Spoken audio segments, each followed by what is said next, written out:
This is the BMW 650 xDrive Gran Coupe or Gran Coupe. The 6 Series started out as a two-door coupe and it evolved into a convertible, and now they have a 4-door coupe-like sedan that you can purchase. It's been out for a few years. This one has had a mild mid-cycle refresh. Along the front of the car, the spoiler is wider, goes side to side now. New standard LED headlamps. Along the back of the car, they've redone the rear lower valance around the bottom of the bumper as well. So a very slight and modest mid-cycle refresh. What this car represents, though, is kind of like the best of having a sports car and a luxury sedan combined together.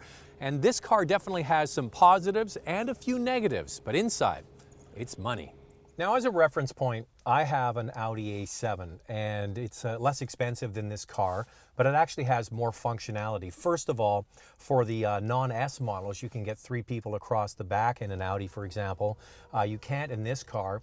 It's 2 seats, and it does have seat belts, funnily enough, for the middle seat, so whoever's stuck in the middle has that console to straddle between their legs. So yes, you might get 3 people on the back, but no, it's not going to be comfortable.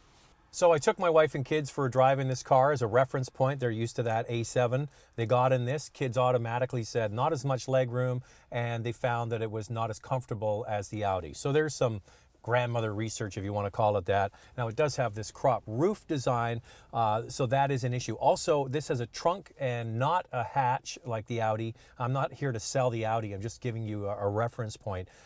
It does have a trunk that doesn't have a power close, and for what they're charging for this car, I think that's a little bit cheeky, to be honest with you.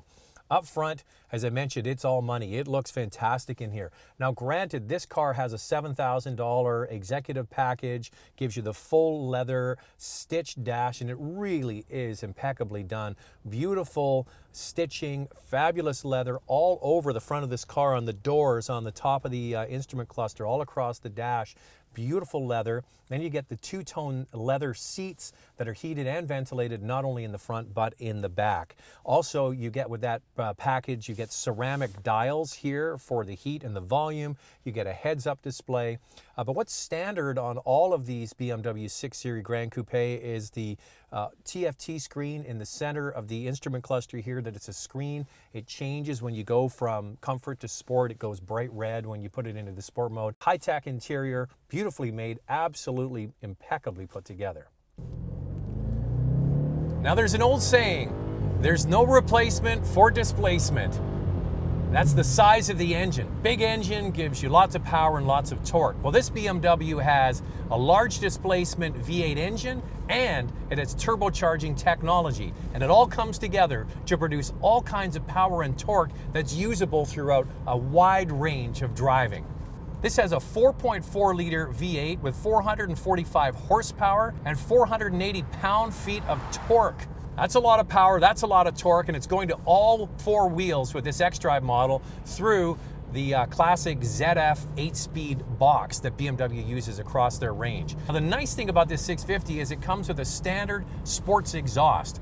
So you're driving along, you really don't want to have that aggressive noise. You can put your foot into it, and the baffles open up, and you get all of that sound from the V8 engine. But when you want to, a couple of switches, away you go, you ratchet everything up, the steering gets heavier, the shift pattern becomes much more aggressive, and the engine gives you everything that you want. It also gives you a nice little indicator down here that tells you just how much of that 480 pound-feet of torque that you're using.